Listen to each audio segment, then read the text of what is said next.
Première moto Honda à être équipée de la nouvelle technologie d'embrayage électronique e-clutch. Voici la Honda CBR 650R. En 2014, sa prédécesseur avait été présentée et commercialisée, mais elle ne s'appelait pas R, c'était la CBR 650F. Il y avait aussi une version Roadster qui était proposée. À partir de 2019, cette désignation est passée de F à R, mais c'est surtout à partir de 2024 où il y a eu cette technologie d'embrayage électronique qui a été installée. Est-ce que c'est pertinent pour un utilisateur et un propriétaire de cette moto?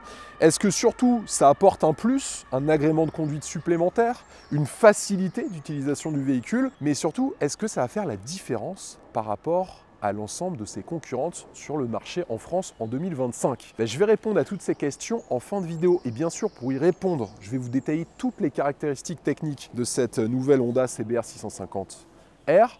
Je vais vous détailler également toutes ces technologies. J'irai faire un tour sur la route pour vous donner mon ressenti, mes sensations, mes impressions sur son comportement routier. Et je conclurai cet essai détaillé en vous donnant ses qualités, mais aussi ses défauts, pour que vous puissiez tout connaître sur non seulement cette CBR 650R, mais aussi sur cette technologie assez disruptive e-clutch. Restez bien jusqu'au bout de la vidéo si vous voulez savoir si c'est vraiment pertinent ou pas d'opter pour cette technologie. Les amis sur YouTube, abonnez-vous, mais activez la cloche de notification, c'est vraiment super important pour ne pas rater les vidéos. Et surtout, mettez un pouce bleu, ça m'aide beaucoup pour le référencement des vidéos. Ceux qui aiment les motos sport moyenne cylindrée et la technologie, restez bien jusqu'au bout de cette vidéo. Allez, c'est parti.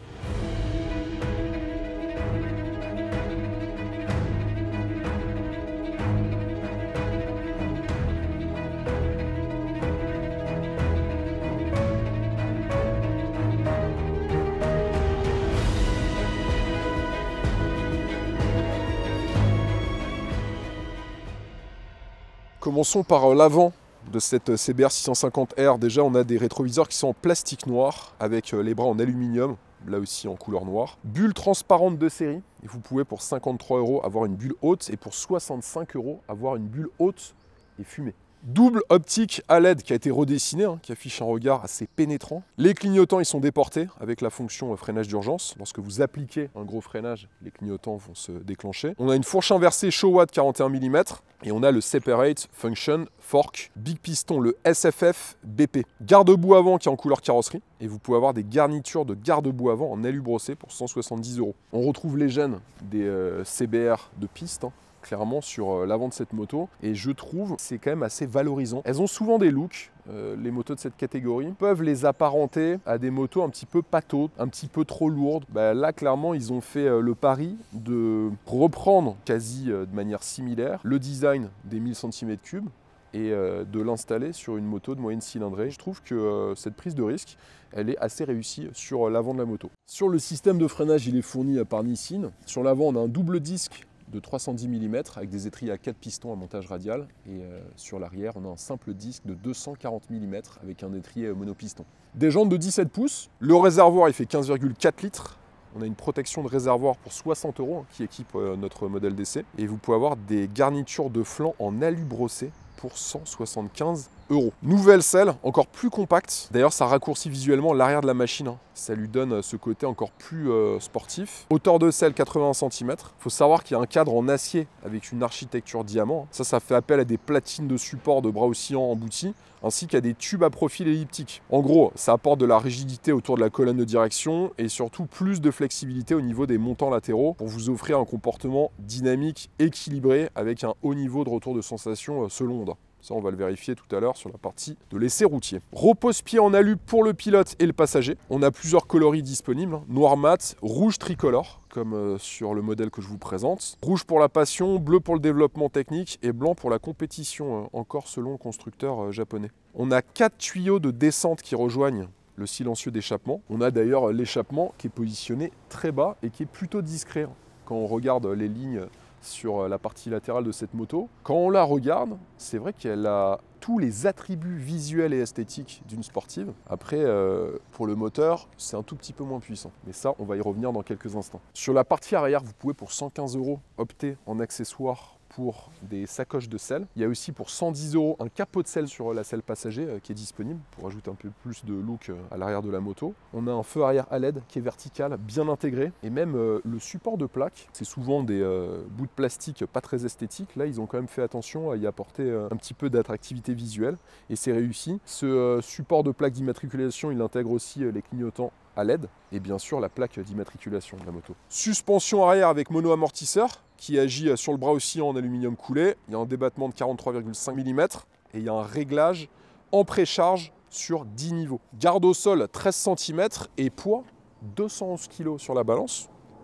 Elle n'est pas des plus légères, mais vous allez voir qu'il y a quand même un petit peu plus de technologie que dans une moto traditionnelle, notamment grâce à l'e-clutch que je vais vous détailler d'ici quelques instants. Sur le moteur, pas mal de choses à vous dire. Alors déjà, on est sur un 4 cylindres en ligne, double arbre à cam en tête, 16 soupapes, 95 chevaux de puissance, bridable en A2. Il y a 63 Nm de couple aussi sur ce moteur. Injection électronique PGM-FI, 649 cm3 de cylindrée. On a un embrayage multidisque à bain d'huile à glissement limité. Transmission par chaîne avec une boîte de vitesse à 6 rapports. Et puis on a surtout, ça c'est vraiment une de ses grandes qualités, cette technologie e-clutch avec cet embrayage électronique. Alors en fait, cet embrayage électronique, il va vous permettre de changer vos rapports supérieurs et aussi de rétrograder avec le sélecteur de vitesse sans avoir nécessairement à utiliser votre levier d'embrayage qui reste présent. Donc si vous souhaitez continuer à utiliser de manière classique le passage des vitesses, vous pouvez l'utiliser, mais vous pouvez aussi vous en affranchir. C'est censé vous apporter plus de progressivité, plus de douceur et surtout un meilleur agrément de conduite. Mais ça, on va le vérifier tout à l'heure sur la partie de l'essai routier. Chose importante, cet embrayage électronique, il ne rajoute que 2 kg au poids de la moto. Il est présent sur les versions CBR 650R qui sont carénées, mais aussi sur la version Roadster, les CB 650R. Niveau consommation, cette CBR 650R elle est donnée pour 4,9 litres par le constructeur Honda, donc en gros vous pourrez faire aux environs des 300 km avec un plein. Au niveau de son tarif, 9 949 € pour la CBR 650R avec l'embrayage électronique e-clutch. Elle est surtout garantie 5 ans. Vous le savez, Honda est quand même réputé pour la fiabilité de ses motos. Celle-ci ne déroge pas à la règle. Il y a aussi des offres en location longue durée. Sur le site de Honda, vous pourrez aller voir sur leur site internet. Ils la proposent sur une LLD 37 mois avec 18 000 km sans apport à 185 € par mois. Vous avez plusieurs packs proposés en accessoires. Le pack confort qui est à 510 € avec sacoche de selle, sacoche de réservoir et poignée chauffante. Et vous avez aussi le pack sport pour 275 € avec capot de selle, grippe de réservoir, protection de réservoir, bouchon de remplissage de jauge à huile anodisé et aussi la bulle haute fumée. Guidon sportif avec une position de conduite plutôt confortable. C'est vrai qu'on regarde la moto, on ne s'attend pas forcément à avoir du confort sur cette CBR 650R et pourtant c'est immédiatement perceptible lorsqu'on fait les premiers tours de roue. La moto a une position de conduite qui est plutôt naturelle. Il n'y a pas de keyless, ça c'est dommage. Poignée chauffante en option sur le commodo de droite. Vous avez accès au démarrage, coupe-circuit, au warning. Et sur la gauche, vous pourrez naviguer dans votre écran TFT avec le Komodo 4 axes qui est rétroéclairé. Ça, c'est une bonne chose quand vous êtes dans l'obscurité. Vous avez accès au HSTC, au klaxon et aussi au clignotant. Le HSTC, c'est le Honda Selectable Torque Control. Écran TFT couleur de 5 pouces qui utilise une liaison optique pour améliorer la visibilité en plein soleil. Et d'ailleurs, l'affichage est clairement visible et lisible, quelle que soit la luminosité. J'ai pu le tester aujourd'hui, vous pouvez le constater, on a un très beau soleil. En fait, le système est assez simple. En remplissant l'espace entre l'écran et la vitre de protection avec de la résine, vous avez l'éblouissement qui est réduit et surtout l'efficacité du rétroéclairage qui est améliorée. Il y a 3 modes d'affichage différents, un en barre, l'autre circulaire et l'autre qui est simple. Couleur de fond qui est réglable, auto, noir ou blanc, avec bien sûr un capteur crépusculaire si vous êtes en mode automatique, qui en fonction de la luminosité va vous mettre soit le blanc, soit le noir. Connexion avec le smartphone possible via l'application Honda RoadSync. Ça c'est le genre d'application que vous pouvez retrouver sur beaucoup de modèles concurrents. Il y a la possibilité pour le pilote via un casque Bluetooth de passer des appels téléphoniques, d'écouter de la musique. Vous avez juste à télécharger l'application Honda RoadSync à partir du Play Store ou de l'App Store et à se connecter à la machine. C'est hyper simple. Il y a un kit sacoche de réservoir 3 litres pour 80 €.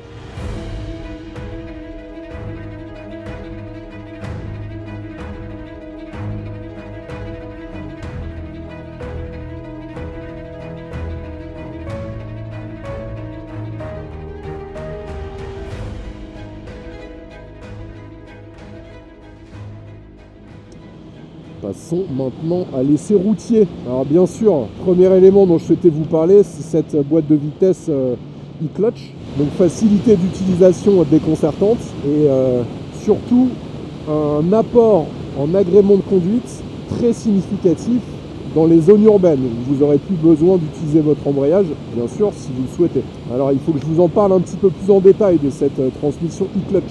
Il faut absolument que je vous parle du système e-clutch, forcément. Sur cette moto, c'est ce qui en fait d'ailleurs l'une de ses grandes qualités. Alors, il fait appel à des composants de différentes origines. Embrayage classique, quick shifter et double embrayage DCT, que je vous avais déjà présenté sur la NT 1100 au passage. Et tout ça, ça va créer un système unique qui associe le meilleur de ces technologies qui sont largement éprouvées, surtout la DCT. La DCT, pour ceux qui ne savent pas, ça existe depuis 2010. Ça fait près de 15 ans que Honda commercialise des motos avec ce système dual clutch transmission. Le principe de ce e-clutch. Alors en gros, lors du changement de vitesse, l'e-clutch il va agir sur la commande d'embrayage, l'injection et l'allumage pour éviter les à-coups et permettre une conduite souple. L'embrayage il est géré par un actionneur qui est composé de 2 moteurs qui sont logés dans le carter extérieur droit. Tout ce que vous avez à faire, c'est de gérer l'accélérateur et de changer de vitesse via le sélecteur. Un point, c'est tout. Vous n'avez pas d'autres actions à apporter. C'est vraiment hyper simple d'utilisation. C'est un petit peu décontenançant sur les premiers kilomètres,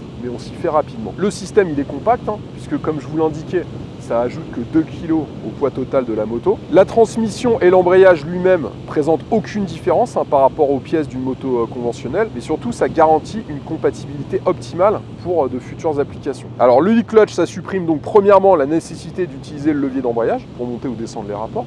Donc vous devez simplement actionner le sélecteur pour profiter de changements de rapport, comme un quick shifter, vous allez me dire. Sauf qu'avec un quick shifter, lorsque vous vous arrêtez ou que vous voulez redémarrer, vous avez besoin de débrayer. Or ici, le système il gère automatiquement l'embrayage et le levier devient inutile pour démarrer ou pour s'arrêter. C'est la grande différence. Vous ne pouvez donc pas caler et ça vous offre une tranquillité d'esprit qui est quand même assez appréciable, en particulier en utilisation urbaine lorsque vous êtes à un feu rouge, lors d'un démarrage, lors d'un arrêt qui se succède à rythme élevé. Pour ceux qui évoluent en centre-ville, vous le savez, vous pouvez vous arrêter tous les 30 mètres. En plus du plaisir et de la facilité d'utilisation, c'est un système qui se distingue par une polyvalence qui est quand même importante. En gros, si vous souhaitez utiliser le levier d'embrayage manuellement, vous pouvez le faire à n'importe quel moment et de la manière la plus classique qui soit, et vous pouvez alors conduire la moto de manière classique. Sinon, après quelques secondes, le e-clutch se réactive. Le système e-clutch il vous permet également de choisir le type de sensation que vous souhaitez retrouver lorsque vous actionnez le sélecteur pour changer de rapport. Il y a 3 réglages qui sont possibles, hard, medium et soft, et chaque réglage peut être sélectionné indépendamment pour monter ou descendre les rapports. Et si vous souhaitez déconnecter le système pour une raison quelconque, vous avez juste à aller dans le menu et déconnecter le système e-clutch. La position de conduite, elle est très naturelle, bien qu'elle soit typée très sport. On est quand même un petit peu vers l'avant avec les épaules qui sont un petit peu vers l'avant du véhicule. Mais pour autant, elle n'est pas inconfortable, mais je ne me ferai pas non plus 800 km d'une traite avec. Au niveau de la protection de la bulle de série, elle protège que très peu. En gros, ça vous protège jusqu'à la moitié de votre buste, mais ça n'ira pas au-delà. Il faudra vraiment opter en option pour la bulle haute, qui apportera quand même une protection, on va dire, nécessaire et minimum pour pouvoir apprécier de faire un voyage avec votre CBR 650R. Le freinage, je l'ai trouvé très mordant. On a un freinage qui est efficace, ça freine très court, bien que la moto ne soit pas des plus légères, je vais y revenir en fin de vidéo. On est quand même sur 211 kg, seulement 2 kg d'ajout de masse avec le boîtier e-clutch qui est sur la droite du véhicule. Mais le freinage est très rassurant et surtout la sensibilité du levier de frein avant est excellente.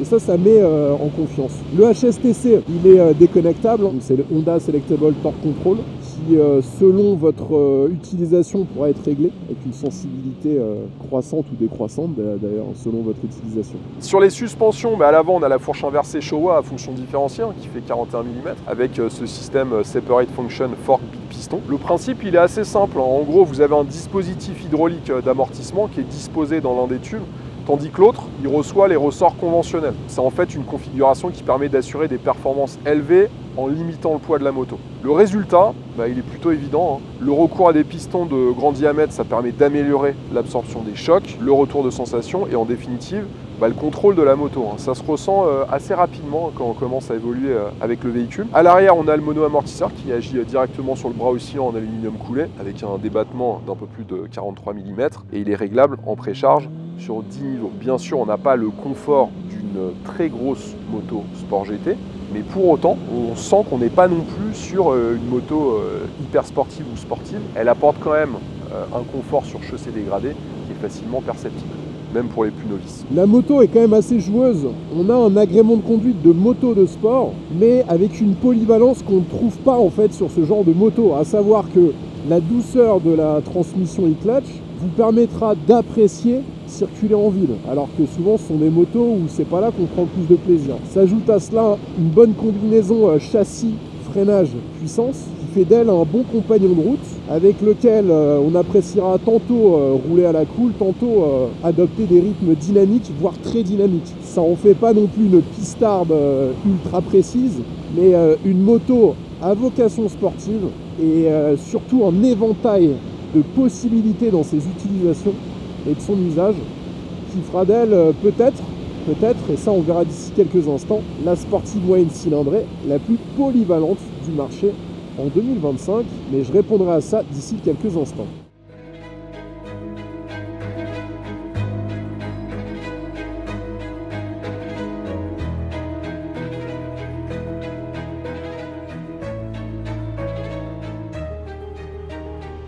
Il faut maintenant conclure l'essai de cette Honda CBR 650R. Alors, ce que j'ai retenu parmi ses défauts, j'ai retenu pas mal de défauts. Alors déjà, pas de poignée passager, vous avez une simple sangle, c'est un petit peu dommage. Il n'y a pas de keyless, pas de poignée chauffante de série, absence de régulateur de vitesse. Pour ceux qui aiment bien faire de la route, c'est quand même pas mal, un petit régulateur de vitesse. Et puis, on a une position de conduite qui est quand même très typée sport.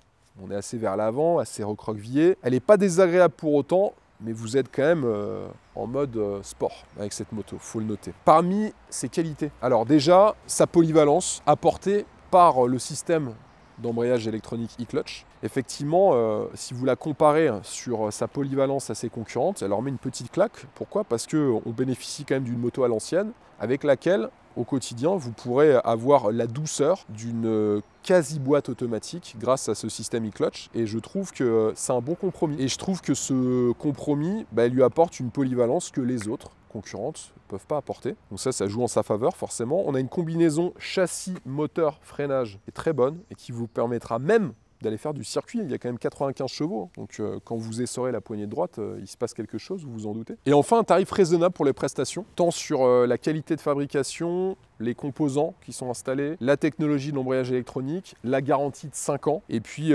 c'est vrai, le rendu global de la moto est assez valorisant, tant en termes de choix des matériaux que d'esthétique. La moto est plutôt réussie, il faut quand même le reconnaître. Est-ce que pour autant, cette technologie e-clutch, qui selon moi est le gros point fort de cette moto, c'est pas le seul, mais c'est celui qui peut créer la différence par rapport à ses concurrentes. Est-ce que ce système e-clutch va permettre à la CBR 650R de passer devant les autres et de terminer à la première place du segment des sports GT de moyenne cylindrée? Pour répondre à cette question, bien sûr, je vais la comparer à plusieurs de ses concurrentes sur différents critères que j'ai sélectionnés. Premier critère, le design. Comme je vous l'indiquais, le design est assez réussi sur cette CBR 650R. Et si on prend des cylindrées un tout petit peu plus élevées, comme l'Aprilia RS 660, la nouvelle Yamaha R9, ou même la nouvelle Ducati Panigale V2, même si elle est un petit peu plus typée sportive, sur les 3 modèles que je viens de citer, je trouve que le design est encore plus moderne. Difficile de dire qu'il est plus réussi, mais en tout cas, il est beaucoup plus contemporain. En revanche, je place la Honda devant